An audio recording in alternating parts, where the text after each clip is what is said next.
Hello, my name is Linda Green, your domestic violence advocate and mentor, and welcome to Know the Signs, brought to you from Christ-Centered Empowerment for Families. Today we're going to talk a little bit about verbal abuse.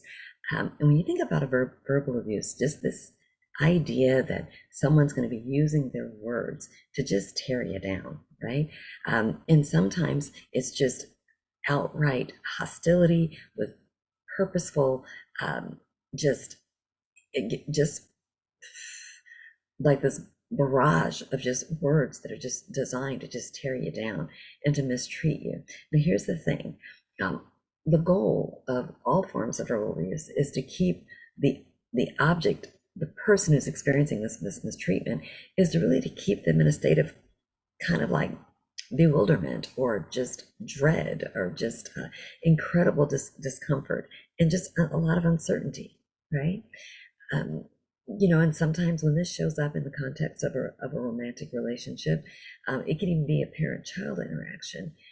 Either way, no matter how it shows up, when it is in this familial or intimate relationship, dating relationship, it is going to little by little destroy the person's sense of worth and value, identity, all of it. It just tears them down. It takes a toll on them. Um, and unfortunately can also turn into physical mistreatment as well. Right? Intentional mistreatment when it comes to just this using words to tear another person down, it can be disguised in like a joke at times, where you might find yourself, let's say, on the receiving end of a joke, right? The laughter is going on, and the person who's actually behind the closed doors mistreating you horribly, as well as now they're doing it around other people. Like I said, where you become the butt of the joke, right?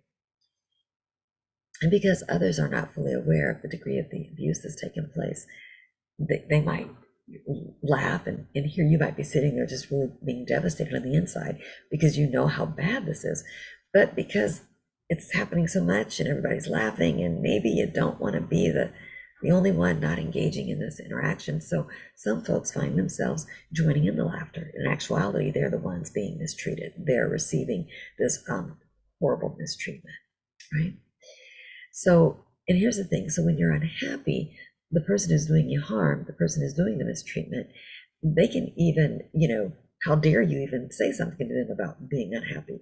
Because now they're going to accuse you of being overly sensitive. So here's an example. We're at a party and I'm with my partner, right? And he's just making jokes and I'm the butt of the joke, and people are laughing and I'm kind of smiling, not smiling, trying to not make a big deal out of it. But we get home and I say to him, at the party when you brought up this thing and everyone started laughing, and then I say, but that kind of hurt my feelings. I that made me feel bad. This is where my partner, my dating partner, my husband, whoever this person is that I'm having this relationship with, they get angry and they're like, look, you're just too sensitive. That's your problem. You get offended so easily. You're just way too sensitive. Jeez, other people didn't have a problem with it. They were laughing. Heck, you even laughed. Coming back from that and having a conversation about wait a minute. And then if we're not careful, the person who's on the receiving end of this verbal abuse might begin to wonder, maybe am I being too sensitive? Maybe I should not. Maybe I'm being too easily offended. That's sort of this idea of what goes on, can go on in the mind of the person who's experiencing this type of mistreatment. So, and there's also this idea of verbal abuse, which prevents the person who's being mistreated, right, from even getting their point across. It's like what I just said, the example of the party and coming home and saying, hey, I didn't like how that made me feel. Well, sometimes the person who is doing the harm and doing the mistreatment, they may go so far as to say, just block the conversation. Like, no, that didn't really happen. They may not even give you an opportunity to state your case and talk about what happened at all. Like, no. And then another form of verbal abuse too is all of it's bad, but I think that this idea of just withholding love or withholding affection, it's, I say an accordion, I think I may have said this in one of the other videos that I did, is like this accordion going in and out. So the person experiencing the mistreatment, they're moving in for relationship, and the person who does them harm, right? The person who's power overing them, using power over, they're going to just pull away from them, the person who's mistreating them. Then they're going to try to move in for relationship. They're going to pull away. And this accordion thing just keeps going and going until finally the person who's really trying to make this connection, trying to get close to their partner, they just kind of give up and just stop. And what's so crazy about this, you guys, is the one who is the harm doer, the one doing the mistreatment, all of a sudden they'll come rushing back in. Now it's okay, let's have a relationship. But that's all a part of the power and control dynamic. Because even the how we make up and how we resume relationship with one another, even that now is being controlled. You get it? Ah, damaging, right? So just that withholding love and withholding affection and withholding attention is so painful. And to be on the receiving end of that is just heartbreaking, because it sets you up once again to be in a position, I got to run after this person to get them to love me, or run after them to help them know that I really love them, and aren't they going to love me back? And I think that there's a lot to be said, this process of trying and failing to connect with someone who you love, whether it's your husband, your wife, your dating partner.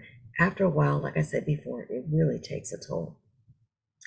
And then there's the criticism that's also wrapped up in verbal abuse.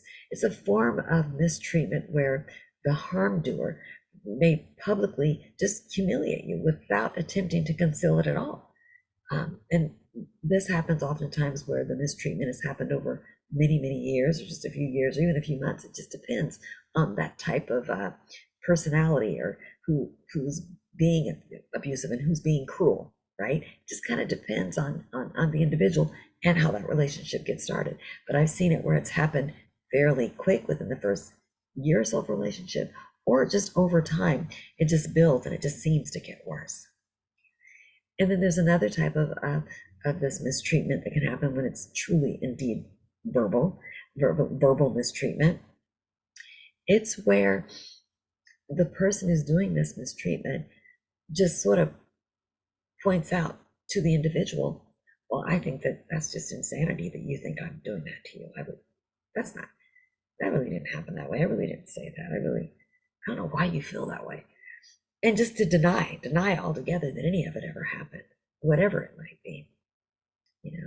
So hearing this, it's hard talking about this for me, as I share it with y'all, even though I've heard this and I've been supporting survivors for over 15 years, and also been supporting women for over 20 years, just whether it was facilitating groups or teachings or trainings or workshops, and having someone who says that they love you be the one that unleashes such verbal mistreatment.